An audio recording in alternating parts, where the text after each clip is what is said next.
Hi, good afternoon, everyone, and welcome to the Watson Institute. My name is Richard Locke. I'm a professor of political science here at Brown and currently serve as the director of the Watson Institute, and it's my great pleasure and honor to welcome you here for the second in a series of events, lectures, panels that we've been doing on recent developments on the Ukraine.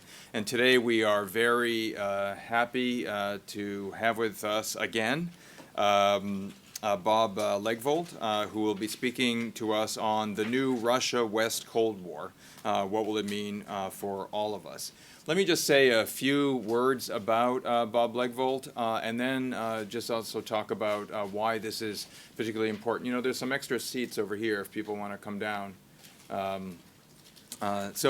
Robert Legvold is the Marshall Shulman Professor Emeritus in the Department of Political Science at Columbia University, where he specialized in international relations of the post-Soviet states. He was also the director of the Harriman Institute at Columbia University from 1986 to 1992. And I didn't know this until recently, but prior to coming to Columbia, he served for 6 years as the senior fellow and director of the Soviet Studies Project at the Council for Foreign Relations in New York. And preceding that, he taught at Tufts in the Department of Political Science. Bob Legvold is actually one of the country's leading experts on Soviet states and on the Ukraine. His particular interests have been on the foreign policies of Russia, Ukraine, and other new states in the former Soviet Union, and also U.S. relations with post-Soviet states. He has published numerous books. I'm not going to list all of them, but just to give you some of the titles. One recent book was Russian Foreign Policy in the 21st Century and the Shadow of the Past. Another one, The Policy World Meets Academia, Designing U.S. Policy Towards Russia. Another one, Statehood and Security, Georgia After the Rose Revolution. And there are many, many others. I think what's so interesting about Bob's work for all of us is I think it shows us how, you know, academia often goes through different fads. And there was a fad that we've been going through for maybe the last, say, 15 years where you weren't supposed to know anything about area studies was a bad thing in social sciences, right? You had to make generalizability, and you know, what are the big laws, et cetera. And if you knew too much about a place, that was kind of like old school. And I think we have seen, not just in recent events with things going on in with Russia, Ukraine, et cetera, but think about the Arab Spring, think about 9/11. We've just been reminded so many times that actually knowing something about a place, having deep knowledge is really important, and that it's not an either-or thing, that one can have deep knowledge about a culture, a political history, et cetera, and know something about some of the cutting themes of the world, whether they are security challenges or economic development challenges or other kinds of challenges. This is something that I think is very characteristic of Bob's work, that he, notwithstanding whatever the fads were, he was always actually marrying these deep theoretical issues with also deep knowledge of the region. And this is something that we hope to do here at Brown and at the Watson Institute, that while we have programs in security and development and governance, we are trying to marry those programs with deep knowledge of certain kinds of regions. I think that we lucked out. This is something that we kind of stumbled into by accident more than by design, but it's actually luck that we hope to run with. So please join me in welcoming Bob Legvold, and thank you again for coming. And one last thing, he's also a member of our Board of Overseers, and as such has played a tremendous role in mentoring me in my role here as director. So thank you, Bob, for coming back.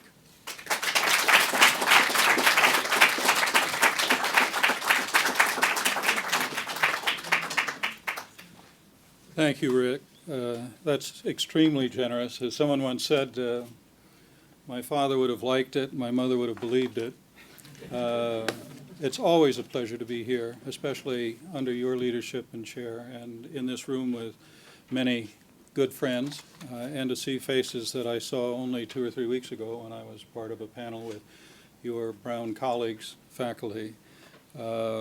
So I return today to comment on what I think has been a historic shift in international politics. The world that we live in now, 60 days after what has happened over the last month, is a different world from what was before.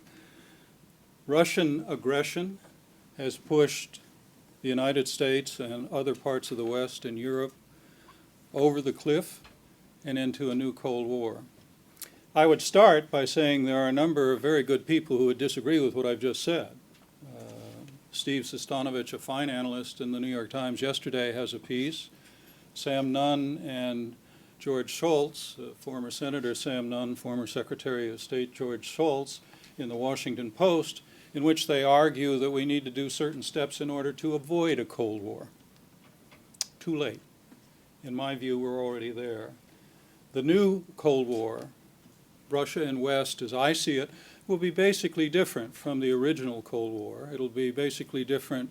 First, well, I should say when I note or when I refer to the West, I'm speaking about the United States and Europe. Russia and the West in their new Cold War will be different because it will not be all-encompassing. It will not be universal. It won't incorporate the entire international political system. It will be Russia and the West, although it is going to affect virtually every aspect of the international political system. Many of our allies who were part of the original Cold War on the side of the United States and its core alliances won't be with us. South Korea will not be with us this time around. Many of the Latin American countries will not be with us this time around. And some will be there only half-heartedly and much distracted by other issues. I would characterize Japan as in that category. And there will be major players in international politics that are not part of it at all. Indeed, that will be quite opposed to it and resisting it in important ways. That means a rising China, India, a number of other states like that. Secondly, I don't believe it's going to be ideologically driven the way in which the original Cold War was, a competition of isms, capitalism and socialism, communism, however you conceive that. But it may have an adequate substitute in the deepening political animus that is now congealing between Russia and the West. And there may even be something of an equivalent in the competition at the level of values, a values contest. As Putin put it in his December State of the Nation address, December of last year, 2013, in attacking the West and Western values, meaning the U.S. and in particular Europe, the following: this destruction of traditional values, he means Europe, he means the United States, this destruction of traditional values from above not only entails negative consequences for society, but it is also inherently anti-democratic because it's based on an abstract notion and runs counter to the will of the majority of people.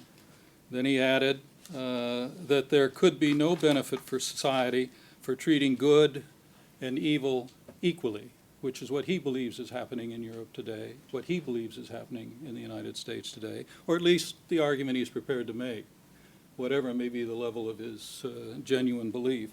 And then to create the contrast, in speaking about Russia, he said the following: we know that there are more and more people in the world who support our position on defending traditional values that have made up the spiritual and moral foundation of civilization in every nation for thousands of years.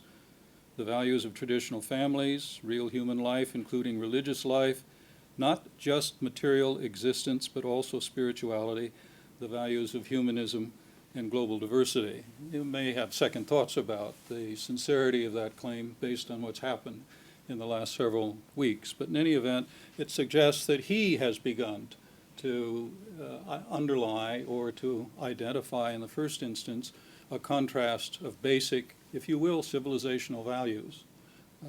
So on that second point, it will not have, as I've said, the same ideological basis, but maybe some adequate substitutes. Third, it will not be, at least one hopes, it will not be under the black shadow of nuclear Armageddon.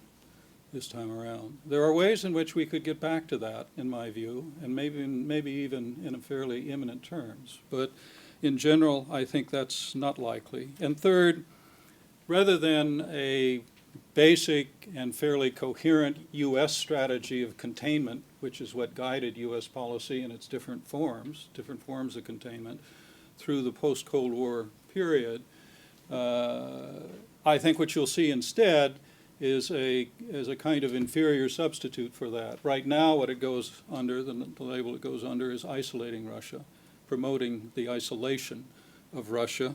And at the most, it would be a kind of partial containment on the European side of Russia. But in general, I don't think it will look like the full-blown strategy of containment that guided U.S. policy for nearly all of the original Cold War.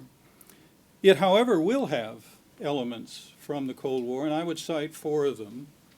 In fact, today, what I have to say you is basically 4-part all along the line. First of all, what I'm doing right now is saying a word about sharing with you some ideas about why I believe it is a new Cold War. Then I'll have some things to say about the consequences of this Cold War for all of us, as the title indicated.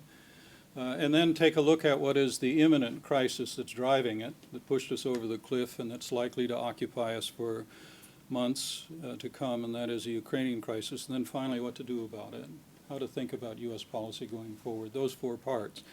But I was about to speak of the elements that are left from the prior Cold War that mimic the elements of the prior Cold War, and there are 4 as well. First of all, the overarching framework for the relationship is, as of now, adversarial.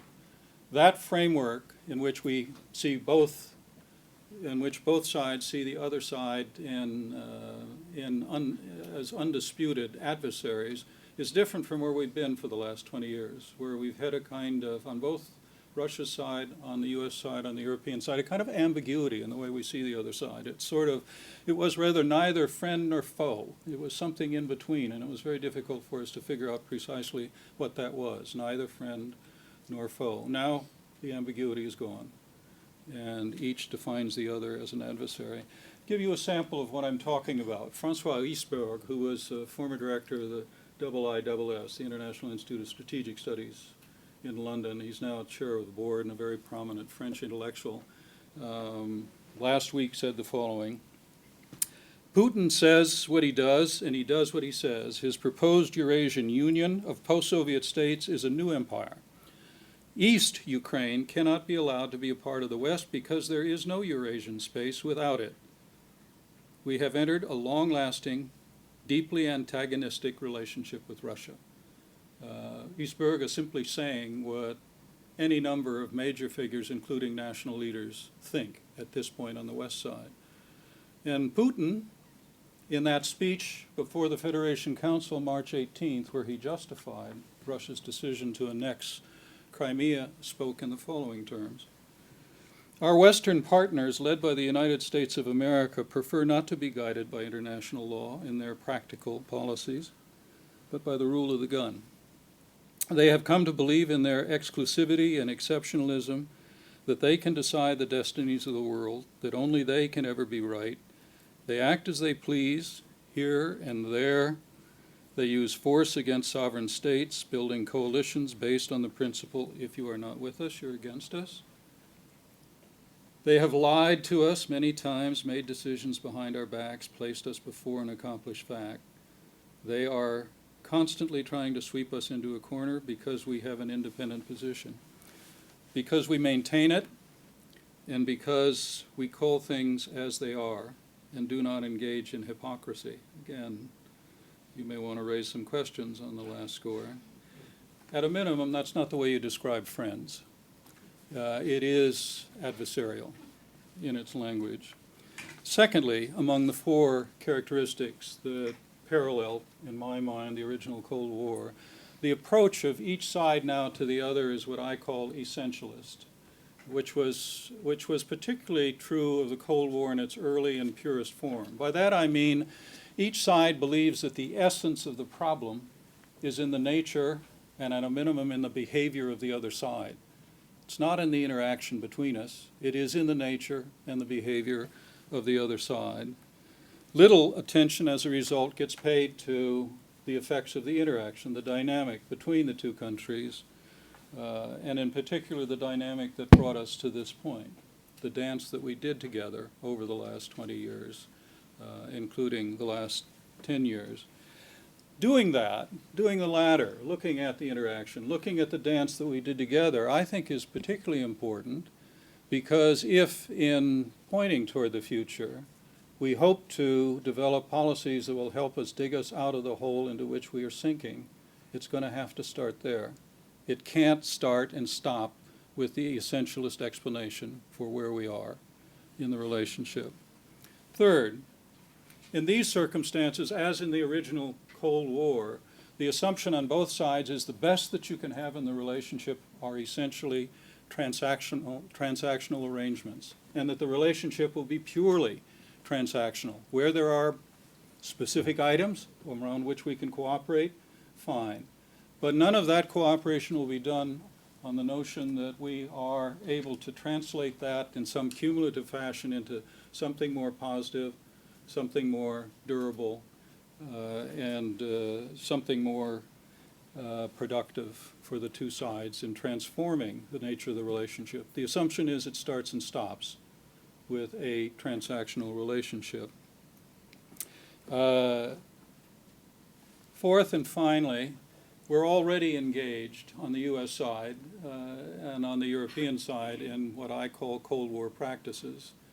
I'm an old guy, and much of what I see is nostalgic because I've seen almost everything that we're doing now 30, 40 years ago during the Cold War.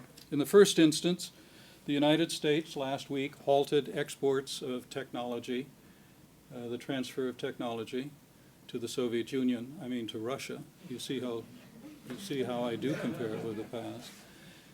That is very much like COCOM, committee that we had during the Cold War, which prevented the transfer of technology. Anything that would be dual use within the civilian economy that could be purposed in the military sphere.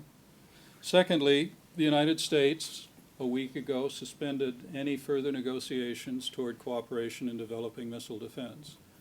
We also stopped all military-to-military contacts, which have been underway in the U.S.-Russia Binational Presidential Commission and the working groups within that context.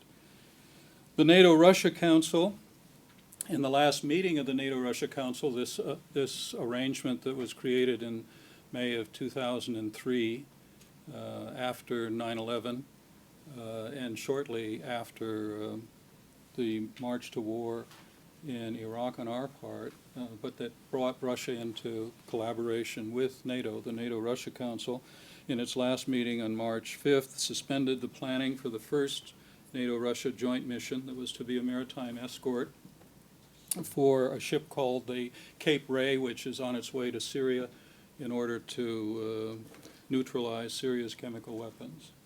Russia was to escort that vessel. That's been canceled. That won't interfere with the mission, but it won't be with any cooperation from the Russians on that score. The NATO-Russia Council, Secretary General of NATO Rasmussen also announced that there would be no further staff-level civilian or military meetings with Russia. He also announced that the entire range of NATO-Russia cooperation is now under review, and the foreign ministers from the NATO countries tomorrow and on Wednesday will decide how much, if any, of it goes forward. As I said, in the other part, the further illustration or parallel to before, not containment as such, but isolation. So Russia, as you all know, has been excluded from the G8, and we have now blocked any progress toward including Russia in the OECD. In the UN General Assembly vote, which from my point of view is perfectly legitimate, indeed necessary, in condemning Russia's decision to annex Crimea, the vote was 100 for, 11 against, and 53 abstentions. By the way, one of those abstentions was China. It tells you something about where China is on this issue. But it's presented by the West as a success because it has demonstrated Russia's isolation, the way in which the West puts it. To the third point then, does it matter? Does it matter to say that we are in a new Russia-West Cold War? There are some who would say no, and they would say no because unlike the original Cold War that was at the very center of international politics and at the core of U.S. foreign policy, Russia suffers from too many weaknesses.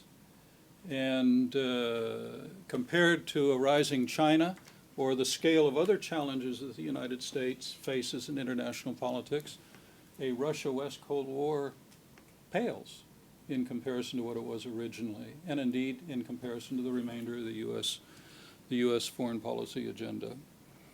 I think that's wrong. I think that's wrong.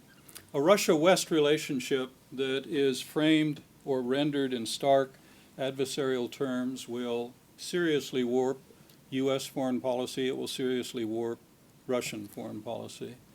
It will contaminate almost every aspect of international politics, every dimension of international politics, and it will bear a very heavy cost in terms of lost opportunity in international politics. So let me say a word more about each of those three things: the warp, the contamination, and the lost opportunities. On the U.S. side, I think it will divert attention and resources from the central issues that the United States faces, should adjust to in international politics, beginning with the historic power shifts that are taking place in international politics, the rise of China in the context of rebalancing, or if you will, a tilt in influence and importance to the Asia-Pacific region. It will get in the way of an efficient, well-focused, and coherent U.S. policy in coping with the new sources of global disorder, the new global security challenges in the 21st century, from catastrophic terrorism to the instability that's sure to follow with each passing year, the increased danger of climate change, from the proliferation of weapons of mass destruction to cyber warfare. The efficiency, the effectiveness, the attention that we devote to that agenda is going to be affected, skewed, distorted by a new Russia-West Cold War. It will also deny the United States of a critical anchor that has underpinned U.S. policy, or that has supported U.S. policy for most of the last 20 years. And that is a confidence that European security was safe and sound.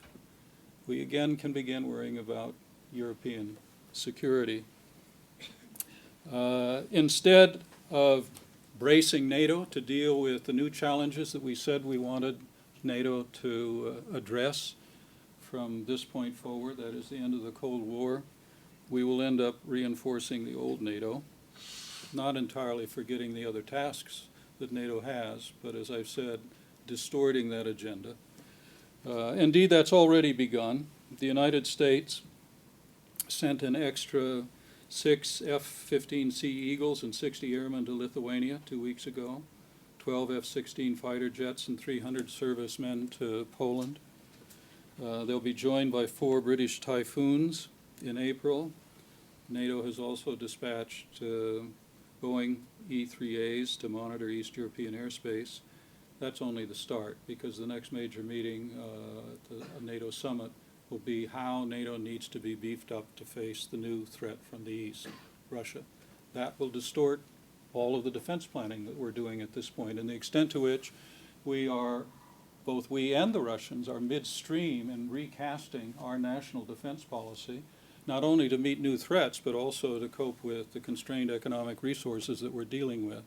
But there will now be irresistible pressure to spend on dealing with the Russian threat, and including within the NATO context.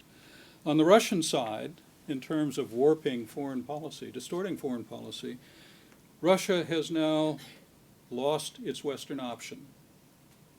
And that leaves it with a much narrowed field of maneuver in international politics, and increasingly dependent on its relationship with China, and that'll be from an inferior position in dealing with China, or if not that, then left alone entirely in international politics in terms of potentially major supporters or allies. Remember, it was only 3 years ago when Medvedev was president of Russia that he made a major speech in which he said the primary objective of Russia at this point is modernization. And if that is our primary imperative, then our relationship must be with the West, must be to develop with the West. He scarcely mentioned China within that context because he knew where support by way of investment and economic involvement would have to come from if he was to go forward with his modernization agenda. That option, which Putin had begun to move away from in any event, is now simply gone. On the second point, the contamination, because in the end this is probably what matters most acutely and most substantially, should matter to all of us in this room and beyond. First, gone is any prospect of salvaging what was a crumbling European arms control regime. The conventional forces in Europe treaty was already dead, but it now begins to endanger a number of other things that I'll not go into the detail on. The Vienna document, the open skies proposal, a series of other things that were providing a kind of underpinning for a certain stability, predictability, by way of monitoring exercises and the like within the European context. No chance of dispensing with tactical nuclear weapons that remain within Europe. That's gone. The idea that we could even get to a negotiation would simply be a pipe dream at this point. Cooperating on missile defense. As I've said, the U.S. has canceled those negotiations. The Russians were not particularly forthcoming even before that. And there is the possibility that we'll even lose the new START agreement that was signed in 2010 with its monitoring and inspections. The Russians at one point threatened it and then pulled the threat back, that they would walk away from the new START agreement. The idea that we could, with whatever we had achieved in the post-Cold War period with Russia, move on to dealing with the new dangers, increased dangers of nuclear weapons among the haves, not merely the have-nots, the proliferation issue, that too is gone. And there are dangerous developments in the area of nuclear weapons, beginning with the U.S.-Russia relationship, weaponization of space, the development of precision-guided prompt strike conventional weapons that are capable of performing strategic missions, and since they're delivered by the same kind of missile, blurring the line between nuclear and conventional arms. A host of other issues that we ought to be working at this point. Even before we get to the problem of a multipolar nuclear world and the instability that's built into a world now that is also shaped by India and Pakistan, or by some of the things that are happening in the Chinese nuclear program, which is, in the longer run, the greater source of nuclear instability, from my point of view, for the United States in international politics. In short, we are very rapidly rolling the world back to where we were in the 1970s before we began any of these processes. Second, in the energy area, already the Russia-West relationship on energy was a vexed relationship. You all know that, the interruption of gas supplies in 2006, 2009, the ongoing uncertainties around it. But now it's almost certainly going to be guided primarily by geostrategic calculations. And that relationship, Russia and the West, particularly Russia and Europe, is one of the key aspects of the global energy economy. It also means that the Arctic, which is this new region where more than 20% of the world's proven hydrocarbon reserves, gas and oil are, won't be developed with the same level of cooperation that we really need if we are opening a new energy frontier in that area. Third, violence in or around the Eurasian landmass, post-Soviet region in particular, which is the critical hinterland of Western Europe, of East Asia, and the Islamic South, in turn the primary theaters of U.S. foreign policy. Violence within this Eurasian landmass, it will lead nervous adversaries to intervene against rather than with one another in order to deal with it. It won't be Kyrgyzstan in 2005 where we more or less both pulled back and did what we could to stabilize the situation.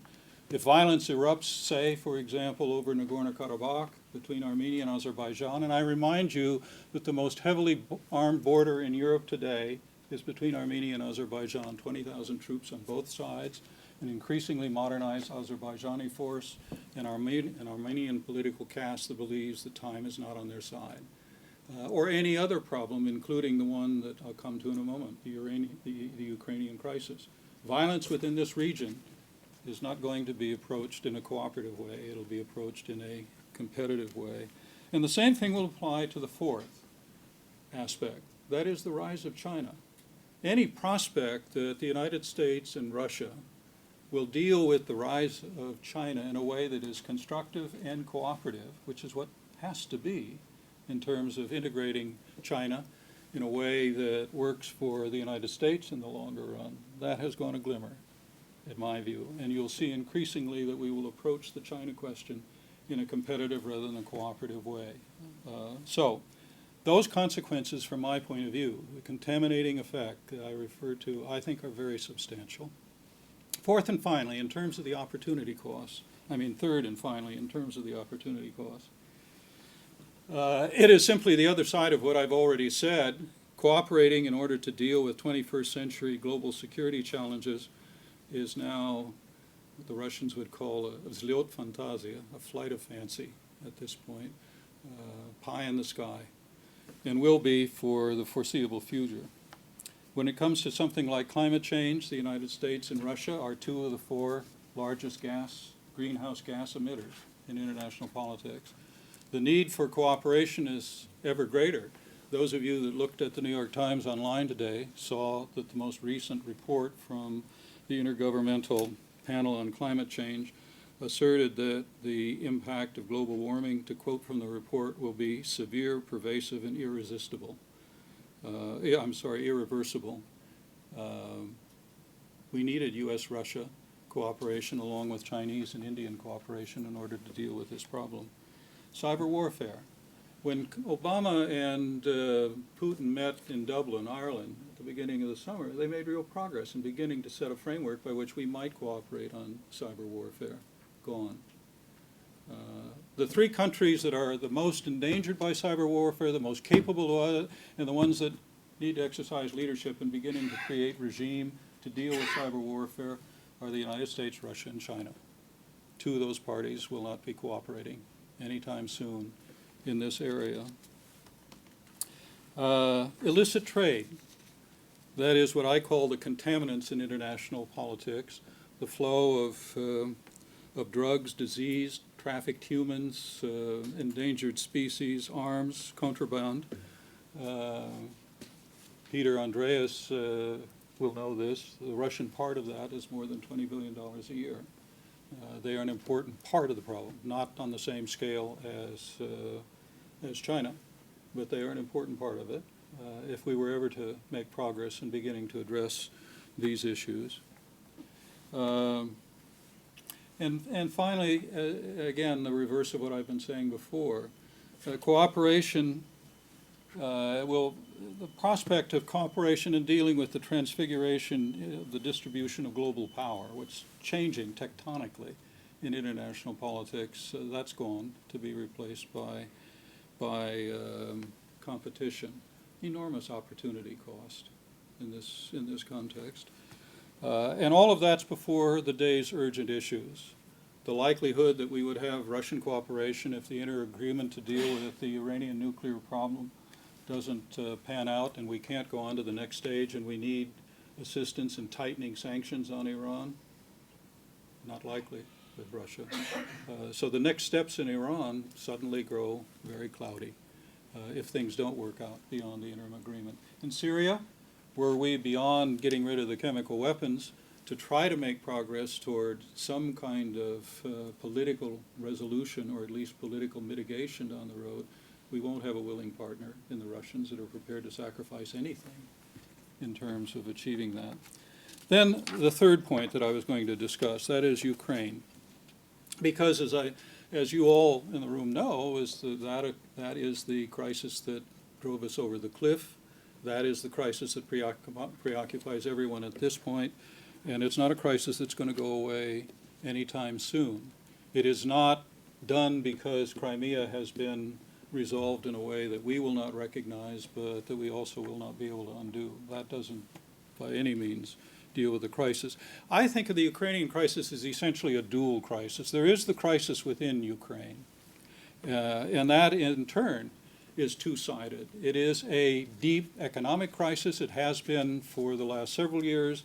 It gets only deeper at this stage, and it's not the kind of economic crisis that's the function of of economic cycles. This is a profound structural crisis within the Ukrainian economy, and it is much compounded by the Ukrainian economic dependency on Russia, not just in terms of energy, which is the bulk of energy supply within Ukraine, but also in terms of the Russian market for the Ukrainian economy. The Russians have already put pressure on the Ukrainians during the dust-up over the association agreement with the EU by interrupting trade flows in a way that were immediately expensive for Ukraine. In terms of the energy area, the Russians have been soaking the Ukrainians, even by their account, at a subsidized rate at $400 per 1,000 cubic meters. They're now going to let that float back up to 500. The Ukrainians a month ago had a debt that they could not pay for Russian energy of $1.9 billion.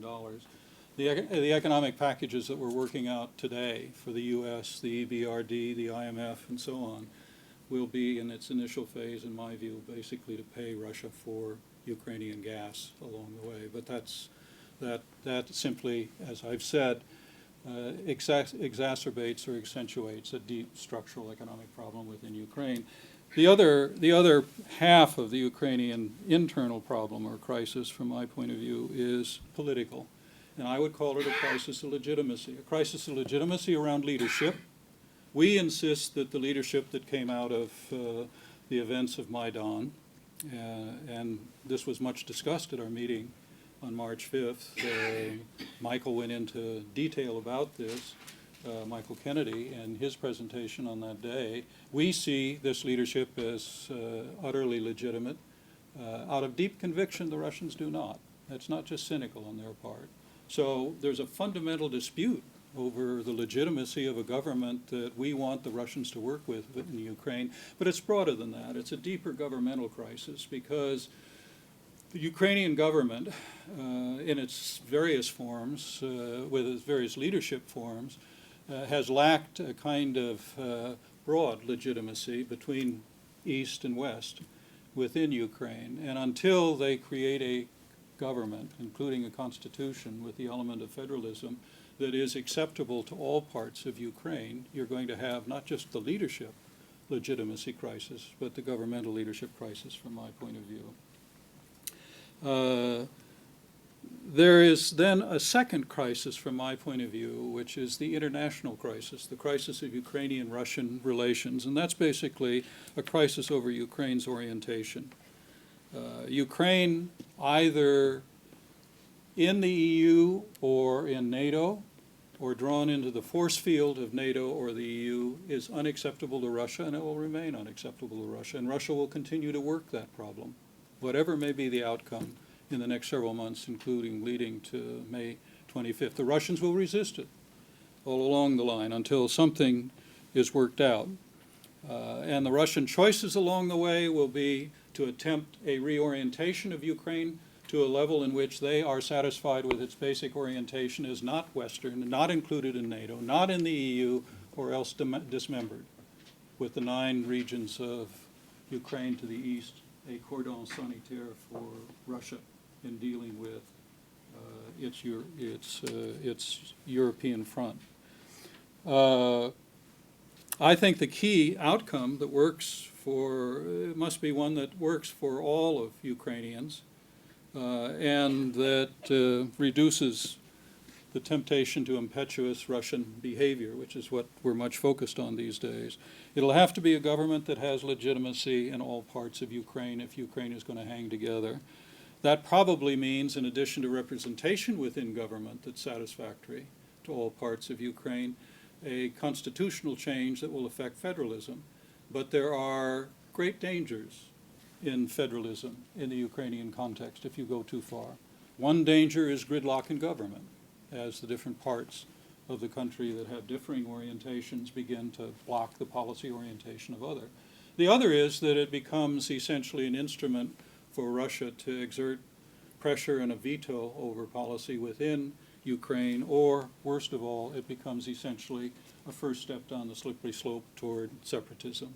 So there are dangers in the federalism that John Kerry and Sergei Lavrov are now talking about when they meet in Paris and these other cities.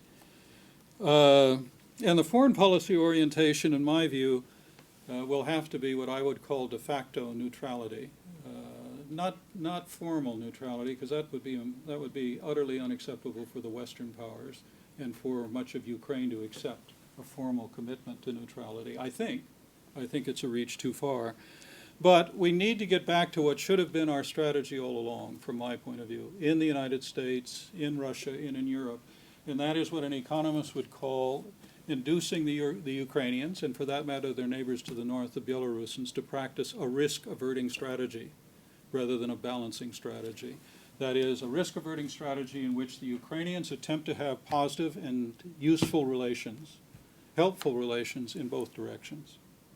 And what was necessary on the part of Russia, the EU, NATO, and the United States was to enable that reality, a risk-averting strategy. And in other words, it was essential that Russia, the United States, the EU, and NATO do everything possible to make it safe for Ukraine not to choose and to have the positive benefits of dealing in both directions. That was never the policy that animated either the policy direction that animated Russian policy, or that guided the EU with its Eastern Partnership, or NATO with its enlargement, or U.S. policy with reset and before. This is the narrow, though from my point of view, the dramatic context of the Ukrainian crisis, internal and external, that I've described. But I think that's not the end of the story. I think there's a wider context to it, and it is the problem that's been hiding, that's been lurking throughout much of this post-Cold War period. It is the problem what I call the new, and have been calling, the new lands in between. Historically, many in this room would know the lands in between were Poland and Hungary and the Czech Republic from the 19th century through the 20th century. And we know the problems that produced in international politics for those original lands in between. The new lands in between with NATO enlargement are Moldova, Ukraine, and Belarus. It's this territory. Those are the new lands in between. And they have all kinds of security problems because there is no European security that encompasses those countries. Instead, they now become, as the original lands in between, the territories over which we argue and fight. And they have some dangerous aspects to them. This little corner in Moldova of Transnistria is, in many ways, with characteristics like Crimea, even with parts of the Russian 14th Army stationed there, and a number of Russian citizens that have already been talking about affiliation with Russia. Never mind the southern parts of Ukraine. And by the way, on this, it's a bit of an excursion to the side. We've been focusing on Crimea, but in that speech by Putin, March 18th, he said the following: "After the revolution, the Bolsheviks, for a number of reasons, may God judge them, added large sections of the historical south of Russia to the Republic of Ukraine. This was done with no consideration for the ethnic makeup of the population, and today these areas form the southeast of Ukraine." That's before he turns to the issue of Crimea as such. He's talking about this. The new lands in between with a further extension. And the centerpiece of that, of course, is what happens in Ukraine. So let me finish now with the fourth and the last point, U.S. policy and what one would hope would be reciprocated in Russia policy. That's not where either side is at this point, but what one wants to strive for in addressing the new U.S. or the new Russia-West Cold War. I would argue that the primary goal of U.S. policy and of Russia policy and of European policy should be to make this new Cold War as short and shallow as possible. That's a pretty simple but substantial challenge. Make it as short and shallow as possible. And that ought to be the guide for our policy and for Russia policy. It'll only work for us if it's reciprocated by Russia. Let's not kid ourselves on that score. And that means that the task is essentially to manage the Cold War, the new Cold War, to diffuse it, and eventually then to surmount it.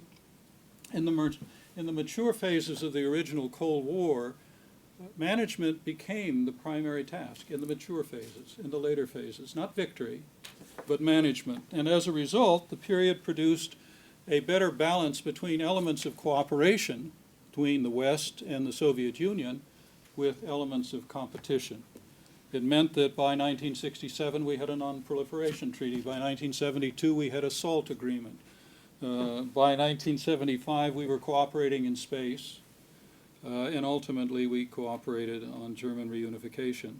Yet it was at the same time paralleled with dangerous tensions in the relationship, beginning with the October 73 Yom Kippur War, in the mid-1970s with the War in the Horn of Africa, 1979 with the war in Afghanistan, and even in 1983 the downing of Korean Airlines 007.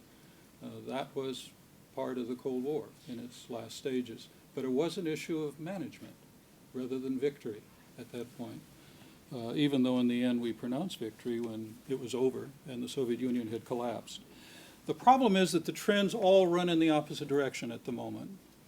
It will be very hard for us in promoting as short and as shallow as possible Cold War to move in the direction of managing it rather than an alternative. The trends, as I said, move in the other direction. At the moment, the tendency is to focus on the other side, back to the essentialist thinking. And you look at the newspapers, it's all about Putin and the Russians and what they've done, and what they're doing, what the threats are along the way, including at one extreme the analogical thinking that Putin is simply a new Hitler and Crimea is a new Anschluss. That's the language that's used in this context. It means that in if I was going to say subconscious, but really in many ways a quite conscious objective for U.S. and Western policy will be regime change. That is, we can't hope for any real progress until Putin is gone, rather than as the objective to alter or affect the nature of regime behavior, the Russian regime in this case. And they have the equivalent. At this point, Putin has essentially given up on the West, the United States and the Europeans, and is now busy rallying as many countries as he can around the world to a jaundiced view of where Western policy is taking the world at this point. That's essentially where they're going at the moment. And secondly, not only focusing on the other side rather than, again, the interaction and how we got here, but the emphasis on winning rather than managing. Winning the Cold War, which was characteristic of the early years of the original Cold War. Mike McFaul, in the New York Times, an op-ed last week, wrote the following: the United States, together with Russians who want to live in a prosperous and democratic Russia, will win this conflict in Europe. Over the last century, democracies have consolidated at a remarkable pace, while autocracies continue to fall. There are several things involved here. One is Michael has bought into democratic peace theory, for those of you and I are. But secondly, it's this basic notion that we're involved now in a new contest, and it's a contest that we can and will win, that we will win, not that we'll manage. I don't blame Michael. He's been battered and bruised and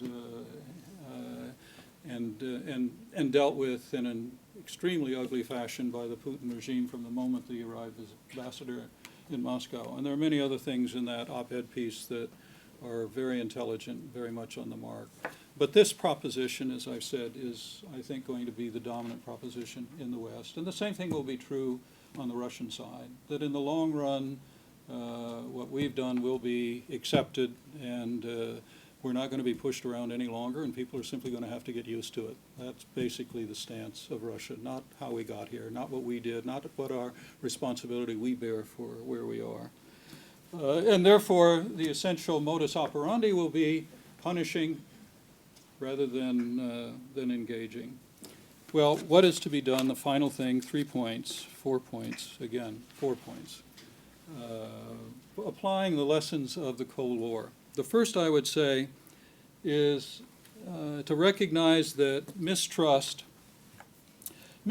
is as large a part, if not a larger part, of the problem than the malevolence that we see in the other side. Mistrust is as large as the malevolence that we see in the other side in terms of the problem where we are. The guidance for policy is something that in the social sciences and international relations is not much studied. It's the problem of reassurance. It's what do we need to do by not only our words but by our actions to assure the Russians that we're not the adversary that they think we are. That's a very delicate and difficult problem.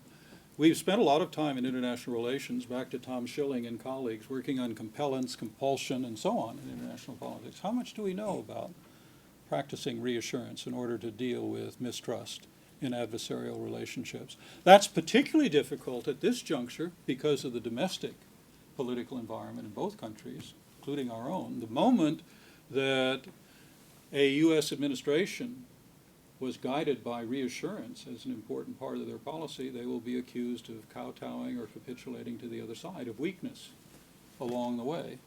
And that will also be difficult to practice in the inflamed context of international politics right now around this issue.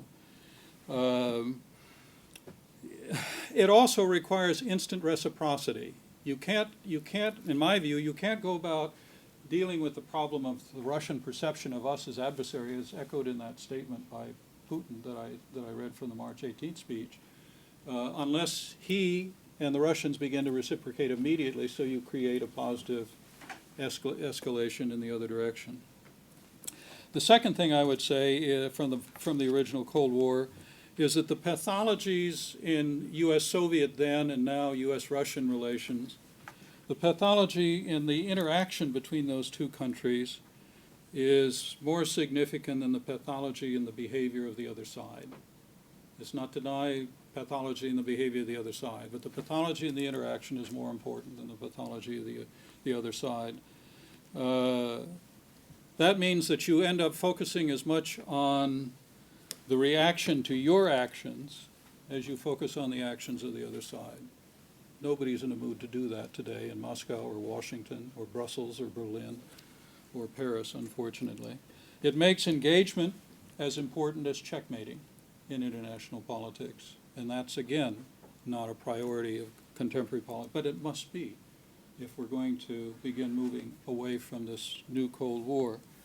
But it also requires what I would regard as hedging, the degree to which everything that is implicit in my hopes behind this policy turn out to be false, and that I have gotten Putin and the Russians wrong, or they've gotten the Americans wrong in the way they think about it.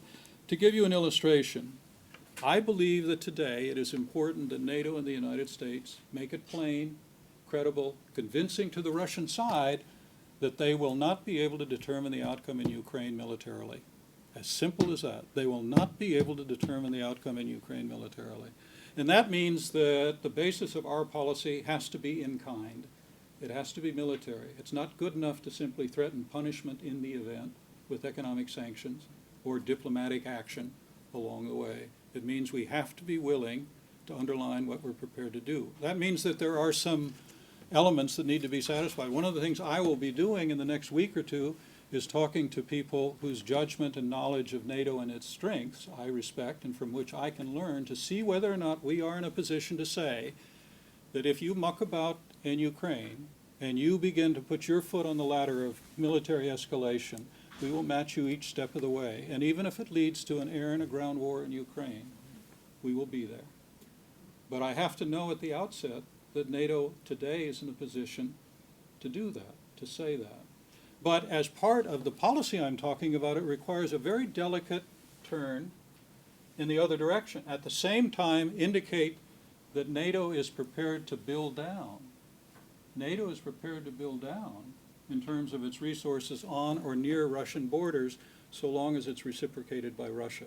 So they know that this threat is not simply an ever-ascending threat or prospect that NATO is simply going to continue to build up and create a larger and larger threat.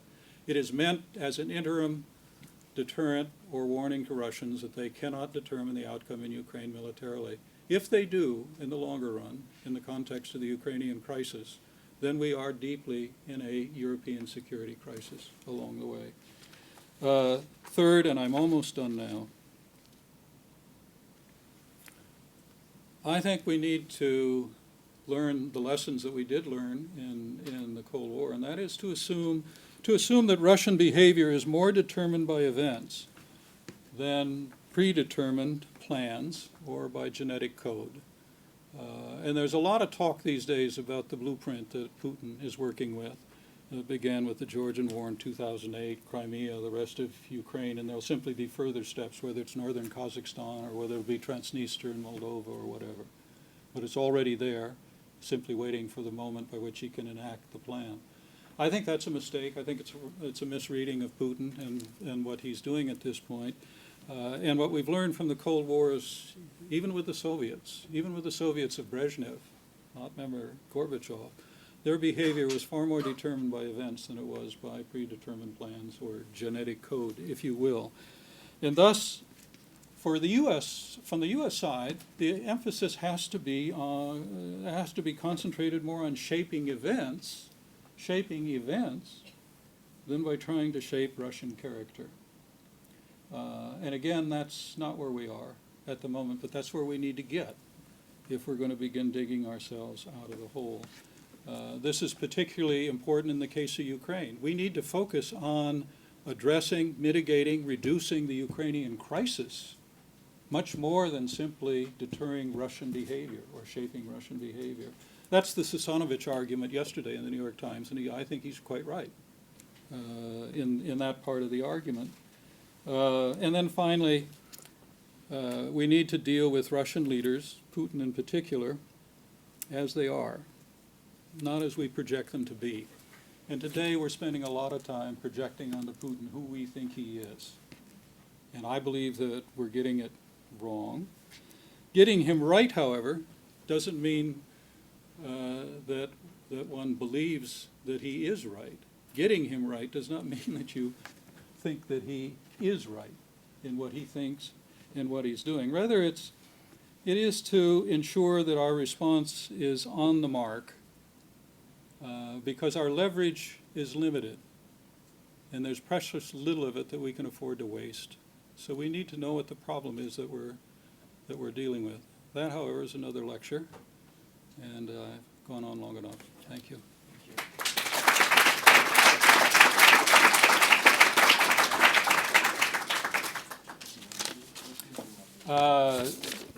I've taken an awful lot of time. How much? Okay, 6:30. Okay, I'd be happy to recognize those of you that want to argue, those of you who have questions. Peter? Thanks for that kind of terrific talk. It was a lot. I just got back from the ISA, and as you can imagine, there's a lot of discussion of this issue there. One of the comments I heard, which stuck with me more than others, was Putin saved NATO.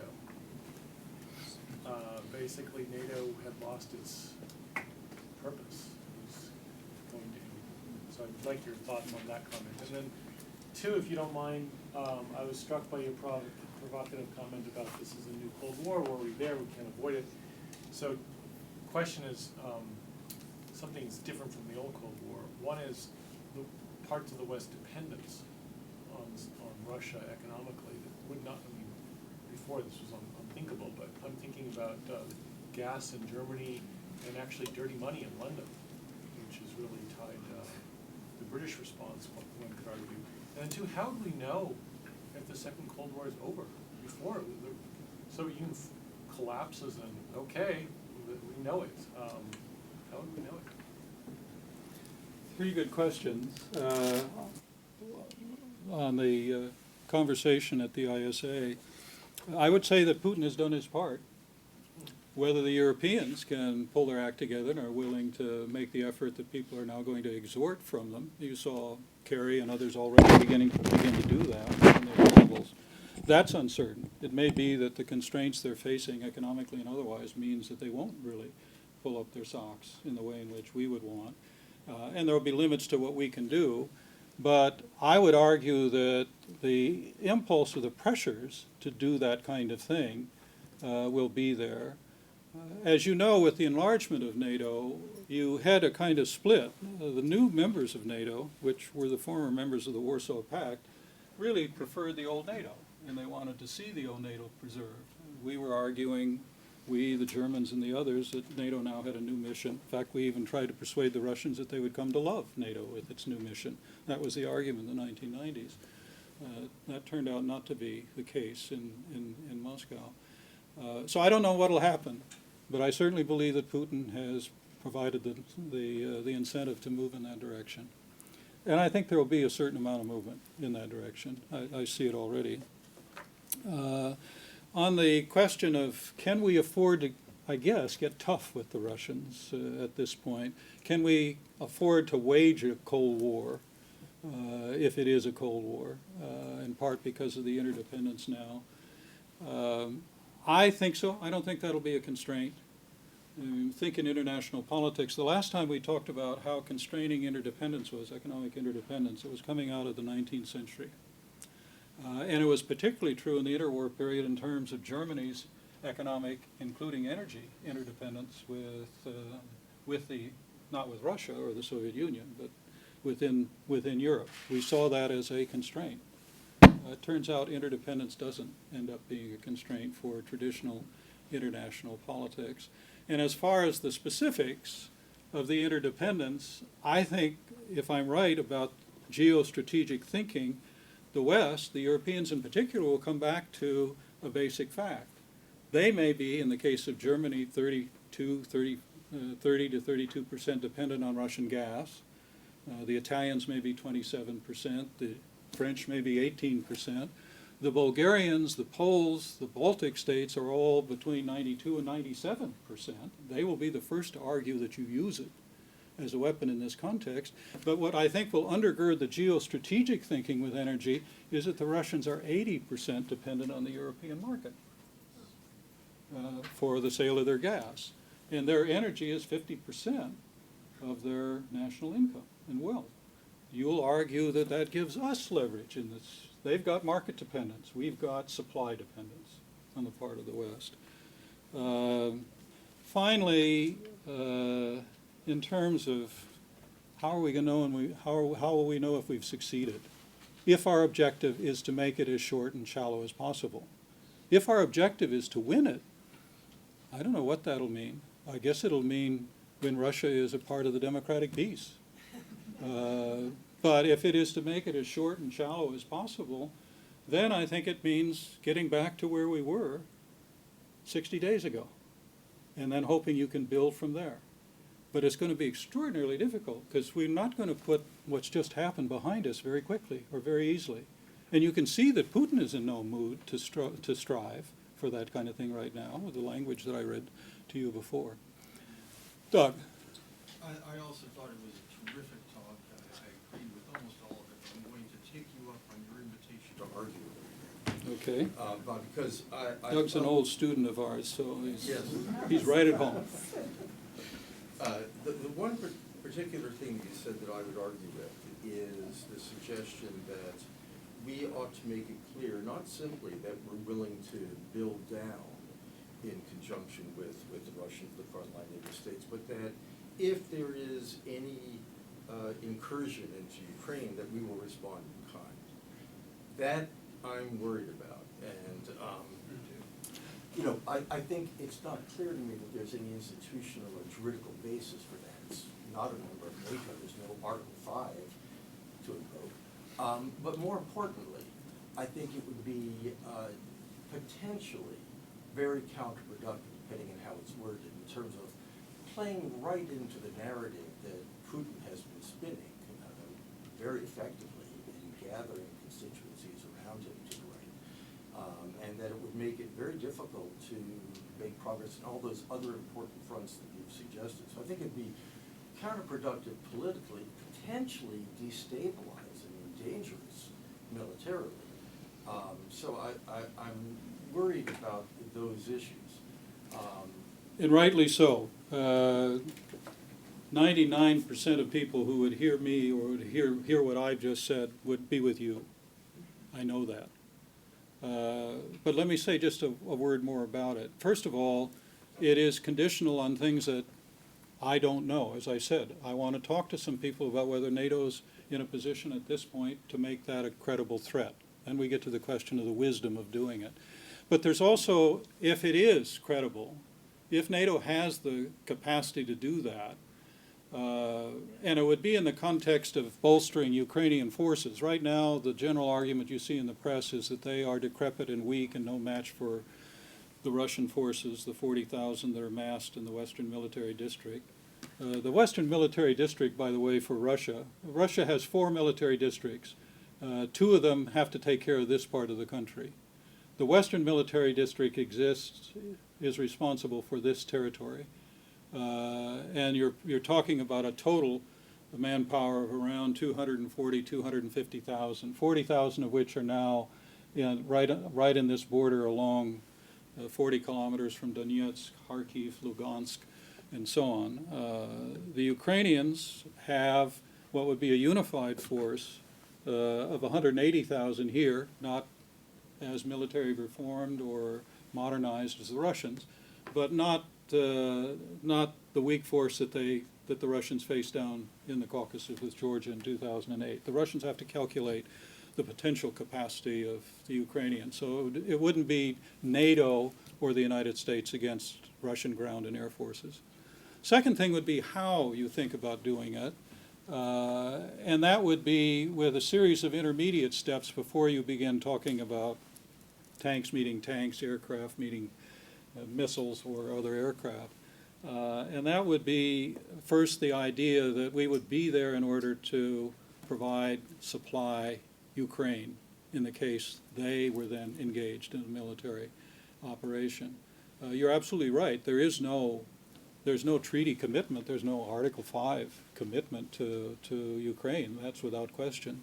The second thing, and I saw that James Stavridis, the former SACIR, now Dean of Fletcher, last week said that NATO needed now to begin taking these steps. What he had in mind at that point was to intensify the joint exercising that NATO does with Ukraine, of beginning to assist them, perhaps even with intelligence sharing or things of that kind along the way. It's steps of that kind that would be intermediate, that would suggest that we're not simply responding with punishment after the fact in economic sanctions. And therefore, that's what they have to weigh before they think about using military power. Now, all of that, even that posture, I think you're absolutely right. I think it is potentially escalatory and will be read by Russians as continuing the kind of threat they see within NATO and the other things. And that's why, as I've said, the delicate and difficult thing is somehow to convey to them that's not where we want to go. Where we want to go is the other way. We want to go in the direction of building down if they also want to go in that direction. But in the meantime, they're not going to decide this thing militarily, because then we're simply left with a position that they will act militarily and we will act after the effect and ineffectively in that context. And we have to weigh what the consequences are of the Russians being able to do more than Crimea in a broader European context, European security.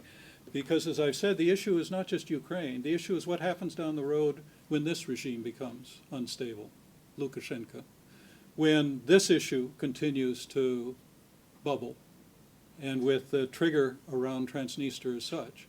So we're talking about the lands in between. Ukraine is the centerpiece.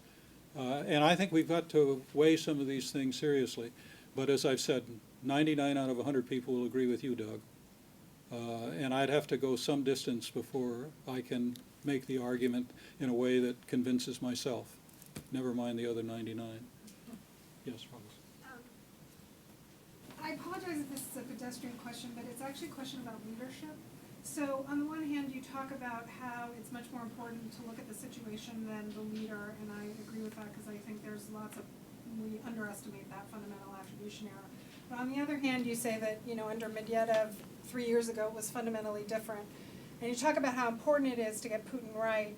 And I'm just wondering if you can speculate what you think that is. Like, can you speculate who you think he is, what his goal is? Because some of this actually does seem to me to be driven out of his vision in a way that's overlapping, but also distinct from what other leaders in Russia might pursue. So it's just a question. If somebody asked you, what is getting Putin right look like, what would you say? I think there are two sides to him. This oversimplifies, because I believe that in terms of understanding them, it's the best book that I know of. And there have been many, many books that have been done on Putin. It's amazing the number of books that are written about Putin. But I think the best is a recent book by Fiona Hill and Cliff Gaddy that identifies 6 qualities to Putin. The KGB guy, the statist, series of other qualities that they lay out. I would simplify it. I think there are two sides to him. I think on the one side, what he's just unburdened himself of in that segment that I read, of how the West has abused, cornered, lied to, cheated, presumed on Russia, I think that's genuine. I think he believes that. I think he believes it goes all the way back to the end of the Cold War and the way we treated Russia under Yeltsin. Never mind Putin and everything that's happened under Putin. He believes it's been a 20-year story. And as he says at one point in that speech, he said, when you push or press on a spring hard and long enough, it eventually releases and strikes back. And essentially he said, that's what's happening now. He said, this isn't just Crimea. This is Russia now saying that we've had it. And I think that's an important part of him. So it's this deep resentment. But I think the other side of him is somebody who believes that it ought to be different, that Russia ought to be recognized as a major power, maybe not a global superpower, but as a major power within its district, within its region, and treated as such, which means not merely honoring it in various ways with state dinners. It means recognizing that Russia has interests within its own region, and we ought to, if not capitulate to those interests, at least recognize them as legitimate and figure out grounds by which we can deal with one another that recognize where Russia starts with interests. And he's determined to put Russia in a position to force that position on us, that outlook on us. That's a different thing from saying that he's got sort of in the back of his mind, although you're now beginning to see Russians say this. There are very interesting articles lately that have been written and argue that, no, he really is about reconstituting as much of the Soviet Union as he can. He is sort of a modern-day Solzhenitsyn that wants to see the Slavic core pulled back together again, which would be Ukraine. He's got Belarus to some degree, northern Kazakhstan. That was Solzhenitsyn's image of a reconstituted Slavic core. It isn't the whole Soviet Union. He knows he's not going to have other important parts of it. There's an interesting piece that's been written about why some Russians love the Soviet Union and what the Soviet Union was. It appeared yesterday in the press, and but they're basically identifying.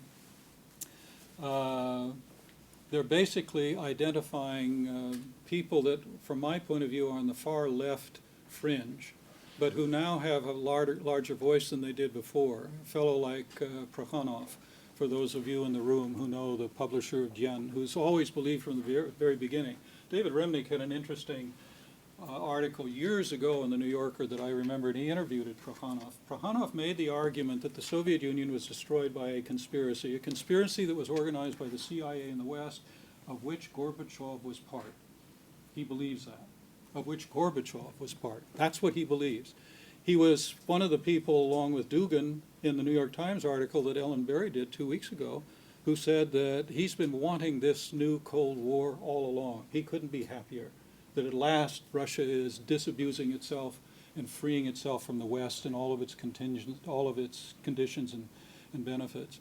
There's a woman who is a major columnist for Komsomolskaya Pravda, who wrote that when Putin gave that March 18th speech before the Federation Council, she hugged her young son to her chest, and with tears down her face, she said, the Soviet Union is back. No longer are we going to be humiliated and driven the way we once were. Even if we have to endure it within poverty, we at least now have our national pride again.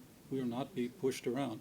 Now, I think that is still, I don't think that's majority. I don't think that's even a substantial minority. But it's there, and today it has an echo that it didn't have 60 days ago, let alone 4 or 5 years ago. I don't think that's Putin, to come back to your question, but I think he sure as hell knows how to use it. First Michael and then Dietrich.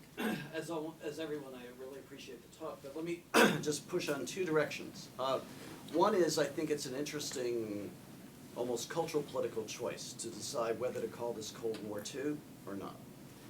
And if I were not to call it Cold War II, I could answer the question that I think Peter raised about how do we know when we win. I would have a simple answer to that, and that would be, we would win if Ukraine could be sovereign and democratic. That would be a win.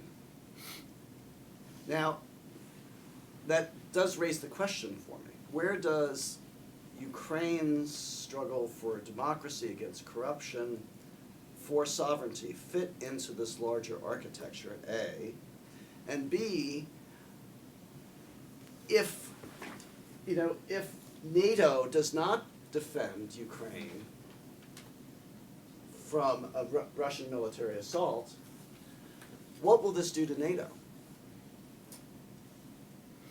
Well, fair enough. On the first question, I think this issue of achieving a Ukraine that's sovereign and democratic indeed is the immediate objective of current policy in dealing with the Ukrainian crisis. And what we need to do is see if we can find sufficient common ground through constitutional change, legitimizing government, constitutional change meaning federalism, even the question of foreign policy orientation. If we can do that with the Russians in a way where we can find common ground around it. But I would argue that if I'm right about the new Cold War, which is deep and likely to last for some period of time, that'll be a very uneasy, a very uncertain, and in the long run, an unpredictable outcome. That's what we will try to achieve, but even if we think we're moving in that direction, we're satisfied, the Ukrainians are satisfied that we're making progress in that direction, it'll be very fragile in the context of the larger new Cold War, from my point of view. And I think the future of the lands in between, that's why I come back to this point, that it's not, the Ukraine may be the center of it, but it's not the end of this new problem of European security. It is the leftover issue. I don't want to rehearse an old argument. It is the leftover issue of NATO enlargement. We solved one problem, which was the gray zone in Central Europe, and in a way that was good for Poland, Estonia, and the other new members of NATO. But we did it by kicking a can down the road and creating a new European security problem, which has now come home to haunt us at this point. We never created a European security system, even though we pledged to do that in the Charter of Paris for a new Europe in 1990, a Euro-Atlantic security community that stretched from Vancouver to Vladivostok, you remember, which meant that Russia would have to be comfortable in it, and if Russia were comfortable in it, then not only would Poland and Estonia, for the most part, have their problems solved. I always believed in the period, it was too hard. I admit that. I mean, this is ivory tower talk on my part. This is not somebody who has to deal with Washington politics. That the heart of the European security problem was Ukrainian security. Had we figured out a way to do post-Cold War European security in a way in which Ukraine was secure, which means it would have to be something that Russia was comfortable with, an environment in which Russia was comfortable, we would not be where we are today. It would have required a very different approach. As I say, it was too hard. We searched for our keys under the lamppost, which was to deal with the Central European, because that was easy to do. We had no debate over NATO enlargement in this country. One of the most historic decisions in U.S. foreign policy was never debated. Not even in political circles, in Congress or otherwise. In any event, I don't want to rehearse old arguments that we've been through before. The second part of what you had to say, Michael, about if we don't create an effective barrier to Russia acting militarily in Ukraine, we will have also seriously damaged, maybe destroyed NATO. I think if NATO turns out to be hapless and hopeless in this context, we will have done very considerable damage to it. But I think until Putin gave new life to NATO, it was probably close to moribund as it was. I don't know how many more Afghanistans we'll have where we can use NATO for that purpose. But in any event, we'll see. Dietrich, you were next. I have one impression from the talk, which I like very much, and that is that basically what you are proposing fits closely together with what Obama and Kerry actually are doing. Namely, they are very cautiously saying, well, if something else should happen, then we do something terrible, and they persuaded even Merkel of that. This is just a question that whether I misunderstood you or not. The other question is, you are skeptical about the economic powers, especially also the influence of threatened economic actions. And I think in that respect, you painted Russia as an entity that is more powerful vis-à-vis even Europe economically than it is. Its GDP is the same as the three biggest EU countries, namely Germany, England, and France. Let's say it's at the level of France, but with more people, of course. It has the prospect of variable prices for oil that are right now at the peak. They can very well go down, especially for Russia, namely when they want to use it as a weapon. The Germans have, I understand, substantial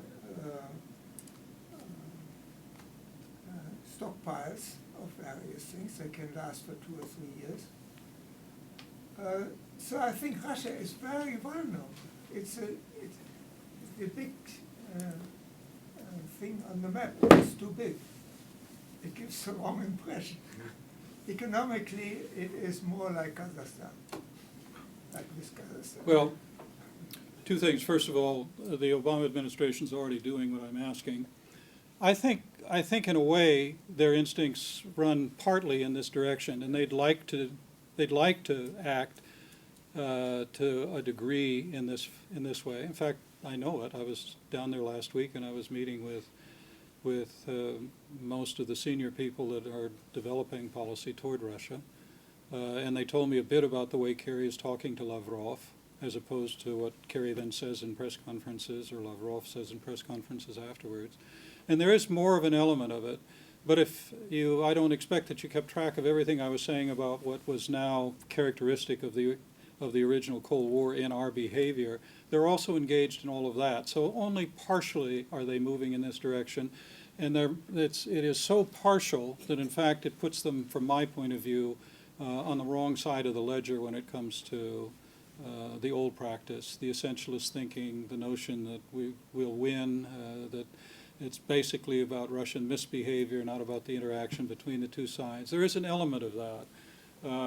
The restraint is primarily in terms of saying things like, we will not get involved militarily in the Ukrainian issue, Crimea in particular, or beyond, if that's what you have in mind. And I believe that is not effective.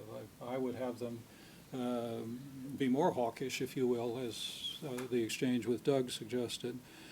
On the issue of do we have to worry that much? Because in the end, Russia's its own worst enemy, given its weaknesses or vulnerabilities. I'd say two things. One, I start by saying I think in the long run, Russians will rue these decisions. I think historians are going to say the way Putin has led them, including this moment of triumph as he sees it, was anything but that in the long run for Russia. I think if I'm right about a new Cold War, it's going to be a Cold War in which Russia, like the Soviet Union in the early years, was more isolated than not. I think it is going to put great economic pressure on an economy that's already limping and in some trouble. We're talking about not 1.6% positive growth this coming year. We're talking now about 1.8% negative growth. The Russians, to meet their original targets of several years ago, need 7 to 8% annual growth in order to meet their minimum targets, in order by the middle 2020s to get to per capita GDP of Portugal. none of that's going to happen. There are going to be further pressures, and if they start spending to counter what NATO will be doing, that's going to be a further burden on them. And since they can't issue bonds in order to finance the debt, it's going to mean cutting social benefits, cutting other things within society, education, a host of other things. So I think there are going to be economic costs along the way, other things. All of that's right. But that, anybody who, as you, know something of history, know that governments make foolish mistakes and stick with them. And that's possible in this case. The other thing I would say, though, about Russia, whether it counts or not, this is an argument I have with my academic colleagues in political science. First of all, I've never liked the fact that we divide everything into three schools of thought. But with the realists among them, which has been the dominant school of thought, it is about power, its distribution, the structure around power terms. I think there is another concept of international politics that ought to be introduced, which is separated from power, and that is the significance of a country and the implications of its behavior. The one person in the Obama administration that I think understood this is the man that I regard as the single best Foreign Service officer and senior leader that we've had in the post-Cold War period, and that's Bill Burns, the Undersecretary, the Deputy Secretary right now, who in 2009 and then repeated in 2010 said, there's no country in the world that can have a greater effect on more dimensions of U.S. foreign policy than Russia. He wasn't saying that Russia is the most important other country. He knows China is the most important other country. But in terms of affecting different dimensions of U.S. policy, he said in those two speeches, none more than Russia. Why? Because Russia is significant. Think of your headlines in the last 6 months. What country is the other country you focus on when you get to Iran and nuclear weapons? What country is the other country when you get to the problem of Syria? And now, when you get to the core issue of this, is this a weak country?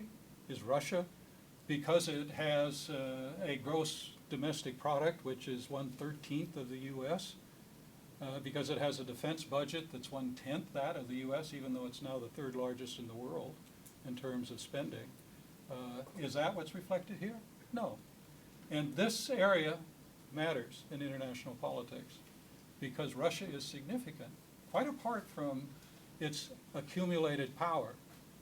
And the primitive realist argument would lead you to argue that Russia isn't going to matter, doesn't matter.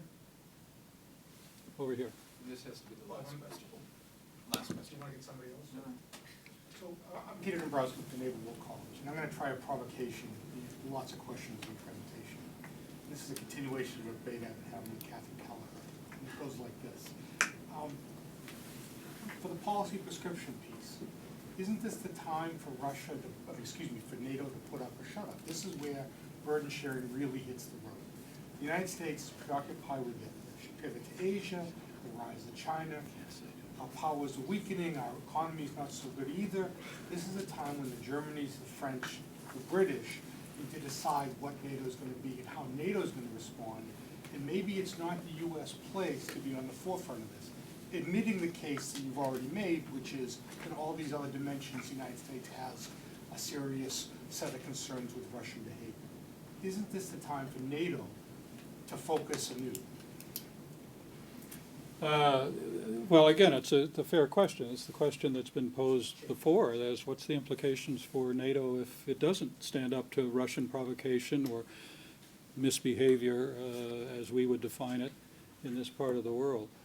I would say three things quickly. The first is the degree to which Obama, despite the unfortunate formulation, is prepared to lead from behind, beginning with Libya, and in the early phases, the Ukrainian crisis, that is November, is quite right. I don't like the phrase leading from behind, but what it represents, I think, is correct. Others also have to, where especially their interests are still more directly and imminently threatened than ours, they need to do their part. And already U.S. policymakers, Kerry, when he was in Europe, said exactly what you've just said to them. It was a kind of cajoling or exhortation. They mean it. But I would argue that in the larger sense, if I'm right that this is a new Russia-West Cold War, U.S. and the West, because the United States, as a single nation state, is the only one capable of developing a genuinely coherent strategy, were it to follow the lines that I would urge, will have to exercise leadership in the broader context of a new Russia West Cold War. That doesn't mean that the Europeans don't have very considerable responsibility for dealing with crises in the new lands in between. I think they do. And if they are simply prepared to be free riders and let the U.S. deal with that issue, no, then we're lost. Then we're in trouble. I don't disagree with that at all. But I told you, from my point of view, what's going to be the cost or the consequences of a new Russia-West Cold War, and it's not confined to the lands in between or even European security.